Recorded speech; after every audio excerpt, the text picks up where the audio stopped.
All right, guess what, guys? The weekend is upon us and club football is back. Here are the odds for the Premier League title favorites, and Arsenal still firm favorites to win what will be their first title since 2003. We'll see if they can do that. Well, let's welcome back in Don and Gab for this one. Now, Don, last week on the show, and I know Shaka doesn't have a lot of faith in your percentages, but you gave us a 50-50% for either Arsenal or Manchester City after what we saw from them to win the title. So after what the news that we got from this international break, with the fact that Gabriel was in action with Brazil and now he's going to be out for at least a month, does that peg Arsenal back a bit now, or is it still 50-50 for you?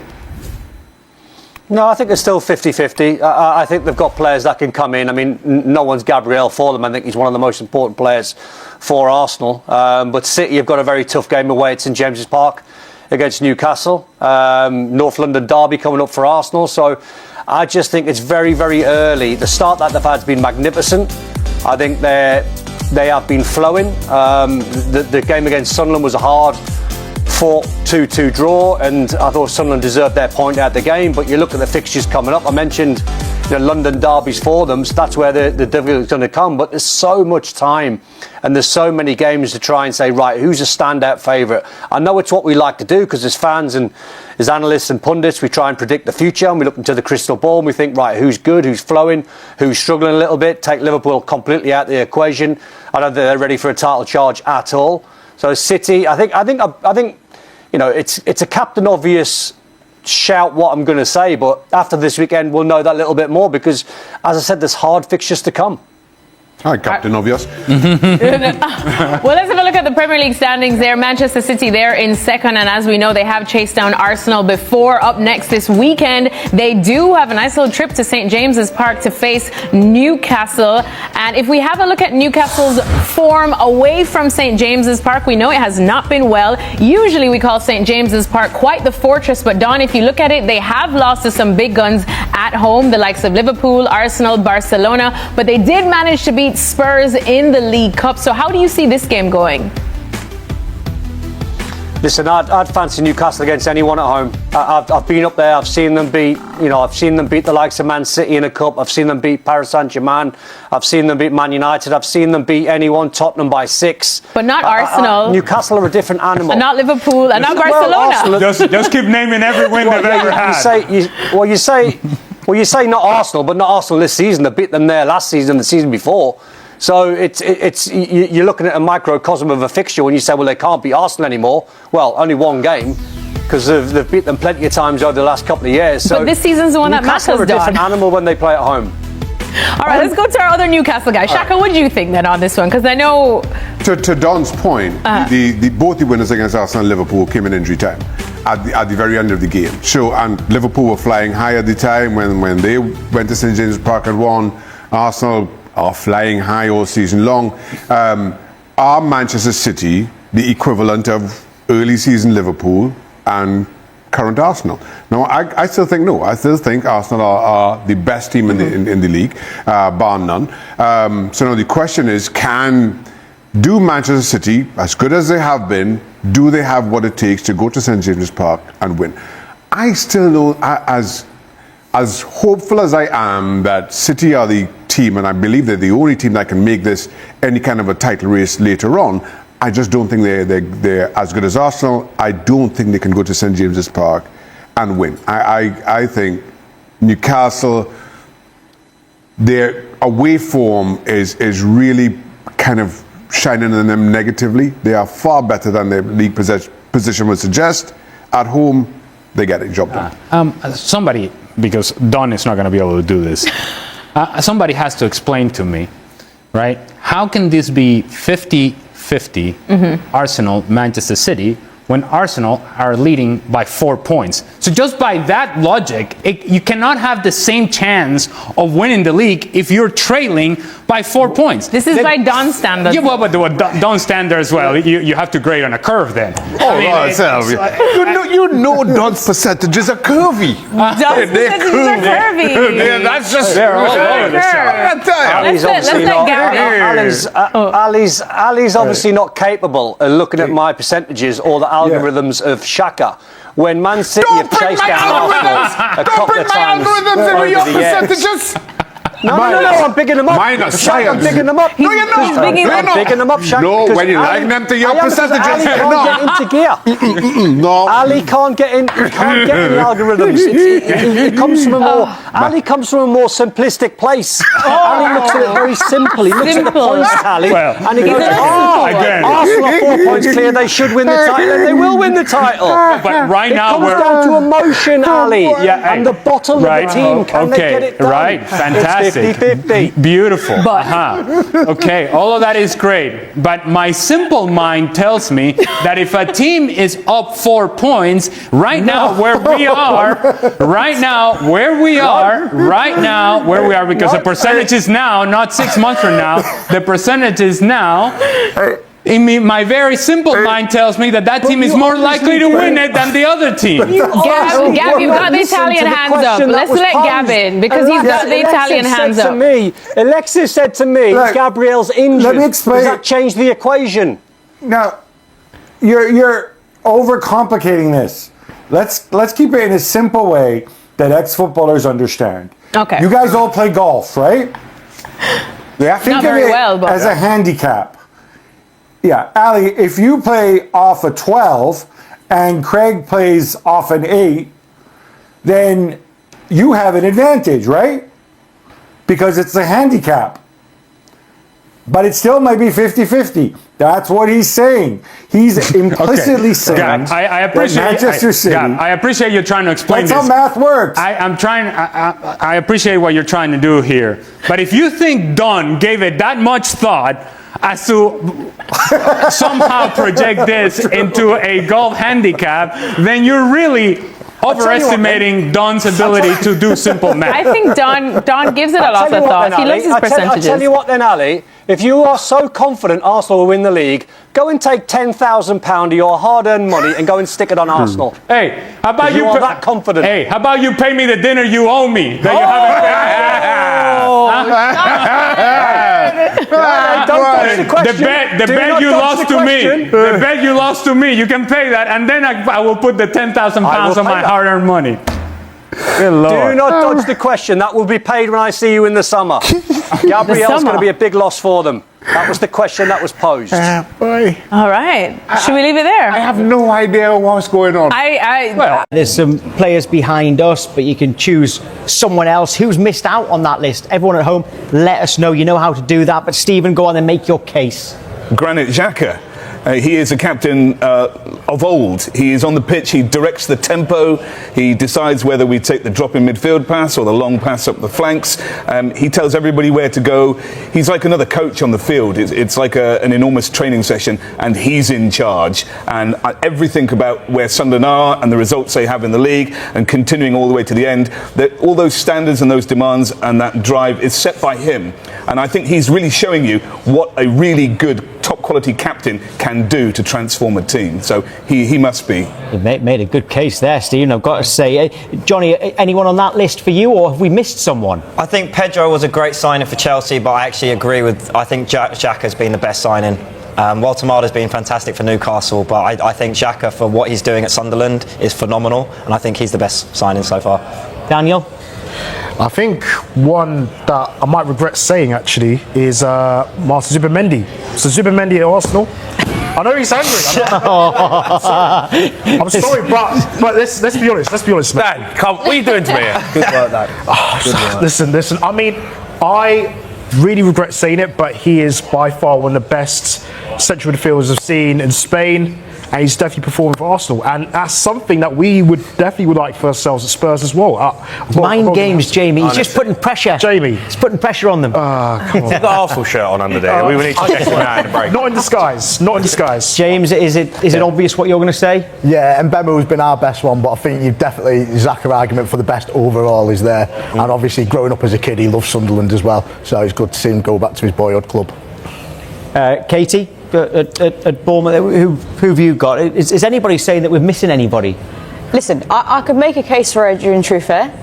Yeah, for Bournemouth, I could. Fair point, In terms of the fact that Milos Kerkez has gone to Liverpool and maybe not performed as well as they'd have hoped, and obviously cost us a lot less. But in terms of what the others are saying, I think Granit Xhaka across the Premier League probably has been the best signing in terms of the fact that the experience he's brought to a promoted club. We've seen previously in the last few seasons that the promoted clubs haven't perhaps had that stability, and he's provided that for Sunderland in their hopes to stay up and currently qualify for Europe. Well, touch wood, Jamie, I'll get to you in a moment. But, oh, yeah, go on. Hand out the award right now. I mean, it's universal, isn't it? At the moment, yeah, Joe? I can't think of a Palace player, unfortunately. Pino's the only one, but he's still coming up to speed. But for me, yeah, Granit Xhaka. Like, the leadership quality that he brings, I mean, they're in the top 4. I mean, it's ludicrous. So, Zubimendi as well, I will give... sorry, Jamie, yeah. I think Zubimendi's been really good. Eze, not so much, unfortunately, from Palace perspective. But Kudus as well. I'm surprised you didn't say Kudus, because he's had quite an impact for Spurs. Yeah, it's a good point, you know. Kudus is definitely one. But it's because when I'm seeing the influence so far, Zubimendi's been standing out so far for Arsenal, really. But it's Xhaka, isn't it? It's definitely I think people forget Xavi Simmons, I was going to say. Xavi Simmons. Xavi. A great start to the season. What about Florian Wirtz? What about him? Everyone's opinion is valid. I think Xhaka. You talk about leadership, you talk about a club coming up from the Championship, everyone expecting us to finish bottom, you know. And No. Didn't expect that. Well, maybe not you, but everyone else did. But, you know, fair play to him. Jordan Henderson as well. I mean, Brentford, you know, we've got to talk about him. He's come in, everyone was thinking he was the forgotten man. He's gone in at Brentford. They're doing really well, you know. And Donnarumma. I mean, I think value for money, Champions League winning goalkeeper, 26 million. Yeah. I don't think anyone else made a signing as good Big as that. surprise when he went to that fee, wasn't it? Yeah. That could be a good sign. I don't think that's all A few there. Right, okay. The future of Ethan Nwanery's potential loan move is suddenly uncertain, as Arsenal remain wary of repeating past setbacks caused by injuries. According to recent reports, the club is open to sending the young midfielder out on loan this winter, but the idea raises immediate questions. Nwanery has become the talk of the moment after a report from the Daily Mail suggested that Arsenal are considering a temporary move for the 18-year-old. Despite his limited minutes this season, the thought of letting him leave, even temporarily, comes with significant doubts. Back in October, Mikel Arteta publicly insisted that Nwanery would have plenty of opportunities to play, pointing to the fact that the teenager had already been called upon when Martin Odergard was injured. "I don't know, but I don't work with expectations," Arteta said at the time. "I work with what the players can give in the context of where the team is at that moment." Ethan played 2 Premier League matches early on because Martin was out. He's played in other competitions and he'll play more. Yet the reality has been very different. Nwanery has logged fewer than 500 minutes this season, appearing in just 5 of Arsenal's 11 Premier League games, none of them as a starter. His only starts came in the 2 EFL Cup wins over Port Vale and Brighton, and in the 3-0 Champions League victory against Slavia Prague. The arrival of Ebereki Eze and the promotion of Max Daumann have tightened competition even further. And despite injuries to Odegaard, Bukayo Saka, and Noni Madueke, Nwanery's pathway has only narrowed. It's easy to forget how young he still is. At 18, and having first debuted at just 15, like Daumann, these are formative years where consistent playing time is crucial. The busy festive period could open that door, but with Odegaard, Madueke, and Kai Havertz all nearing their returns, there's a real chance Nwanery could slide even further down the pecking order. This is why a January loan sounds logical on paper, but it also sets off alarm bells. Arsenal's season has already been shaped by injuries for the second year in a row, and squad depth has never felt more essential. A single setback among the attacking players over the holiday fixture run could thrust Nwanery back into an important role almost overnight. The more sensible approach may be to reassess in the summer, once the squad naturally reshapes and the club have a clearer picture of their needs heading into 2025.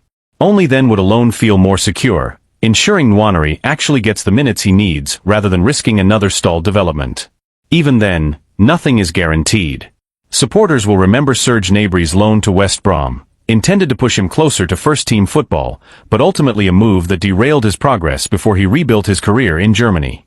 Arsenal's recent history with loans has been mixed at best, and too often unsuccessful. For now, the club must weigh the immediate needs of the squad against the long-term growth of one of their brightest prospects. Whether a loan becomes the right option, or another cautionary tale, remains to be seen. But the complexity of Nwaneri's situation extends beyond simply playing time and squad depth. Inside the club, there is an ongoing debate about how quickly young talents should be exposed to the pressures of elite-level football. Some staff members argue that Nwaneri's technical level is already above many players his age and that keeping him close to Arteta's structure will accelerate his development. Others believe that without consistent starts, and without a clear pathway to earn them, his progress could plateau. The uncertainty has also stirred conversation among supporters and pundits. Several former Arsenal players have expressed concern that the club may be repeating old patterns, where promising youngsters become trapped between first-team aspirations and inconsistent minutes. Others, however, believe the club is being careful for the right reasons, protecting a player who still needs physical development before facing the demands of weekly Premier League battles. This internal and external pressure has placed added scrutiny on Arteta's handling of young talents this season. While he has been praised for trusting academy graduates in the past, the balance has become harder to maintain now that Arsenal are competing on multiple fronts and aiming for silverware. Every decision carries weight. Resting senior players risks losing points, while overusing inexperienced teenagers risks injury or decline in confidence. There is also the broader question of what kind of loan would actually benefit Nwaneri, should the club eventually decide to pursue one. A move to a Premier League side fighting relegation could offer minutes, but expose him to a demanding environment that prioritizes survival over development. A championship loan, on the other hand, might provide consistent matches, but at the cost of adjusting to a more physical style that does not always align with Arsenal's tactical identity. European options have been mentioned as well, though not confirmed. The possibility of joining a club in the Netherlands or Germany, leagues known for nurturing young talent, has been discussed quietly among observers. Yet Arsenal are hesitant, given how unpredictable such moves can be and how often they fail to produce the expected results. Meanwhile, Nwaneri himself remains focused and professional, according to those around the training ground. He is said to be eager for opportunities, but not frustrated or discouraged. The coaching staff admire his attitude, which only complicates the decision further. He is doing everything right, and still his future remains uncertain. As Arsenal approach the January window, the club finds itself at a crossroads. The next few weeks will likely be decisive, not just for Nwaneri's short-term career, but for how Arsenal choose to manage their most gifted prospects in an era of high expectations and relentless schedules. Any decision made now will be examined closely, not only because of what it means for Nwaneri, but because it will signal how the club intends to balance ambition with development as they move into the next phase of Arteta's project. Arsenal now face a difficult setback. Piero Hincapié may have to step into the North London derby under less than ideal circumstances after Gabriel's injury blow. The club is hoping that Hincapié's long late return trip to North London won't affect his readiness to replace Gabriel against Tottenham, because losing the Brazilian for such a crucial match is a major hit to Mikel Arteta's plans. Arsenal have already been forced to cope with key absences at various stages of the season, but Gabriel missing the derby presents a challenge of a very different magnitude. Naturally, the focus shifts to who will fill the gap on the left side of Arsenal's defense, and for many, the most logical answer is Piero Hincapié. The summer signing impressed during his only start for the club so far, an outstanding display at left centre-back in the League Cup win over Brighton. That night, he partnered with Christian Mosquera, who is also an option for Arteta on Sunday. One possible configuration would see William Saliba move to the left, with Mosquera taking his place on the right, depending on how heavily Hincapié's international travel weighs on Arteta's decision. And that travel is far from insignificant. The Ecuadorian defender is currently away with his national team. He captained Ecuador during their 0-0 draw with Canada, helping secure the clean sheet. But the real concern comes with his final international fixture. Ecuador face New Zealand in New Jersey in the early hours of Wednesday morning, UK time. The match kicks off at 1:30 a.m. and is expected to finish around 4 a.m. Only after that will Hincapié board his flight back to England, meaning he won't arrive in London until Wednesday afternoon at the earliest. From there, he will have just a handful of days to recover, settle back in, and prepare for one of the most intense fixtures of the season. The slight silver lining is that the derby falls late in the weekend, giving him as much time as possible to reintegrate. Still, the timing of his return is far from ideal and adds yet another layer of uncertainty to Arsenal's defensive preparations ahead of a match that could define their momentum for weeks to come. Beyond the logistical headache, Arteta and his staff must also consider the physical and tactical demands that a North London derby imposes. It is not the sort of match where a defender can arrive underprepared, particularly against a Tottenham side that has looked sharp in attack this season. Any hesitation, any lapse in intensity caused by travel fatigue, could be costly. Inside Arsenal, there is a quiet concern that the club may once again be walking a tightrope with its defensive depth. Over the past 2 seasons, injuries at the back have forced Arteta into uncomfortable choices, and Gabriel's setback reopens a conversation that the club hoped was behind them. The manager has repeatedly emphasized the importance of continuity across the defensive line, especially given how central the high defensive line and controlled build-up are to Arsenal's identity. Gabriel and Saliba have been at the core of that stability, and disrupting it inevitably changes the team's rhythm. Analysts close to the club have noted that Hincapie's profile fits the role well, confident under pressure, quick across the ground, and capable of progressing the ball with either foot. However, they also caution that he is still adapting to the Premier League's pace and physicality. Throwing him straight into a derby environment may accelerate his integration, but it also carries risk. Supporters have expressed mixed reactions as well. Many are eager to see Hincapie given a real opportunity, believing his style suits Arsenal's long-term plans. Others worry that asking him to deliver immediately, under difficult circumstances, could place unnecessary pressure on a player still in the early stages of adjusting to English football. The timing of Gabriel's injury also complicates Arsenal's broader goals. With a congested winter schedule approaching and the title race tightening, every match takes on heightened importance. Dropping points against Tottenham could shift momentum, not just in the standings but in confidence across the squad.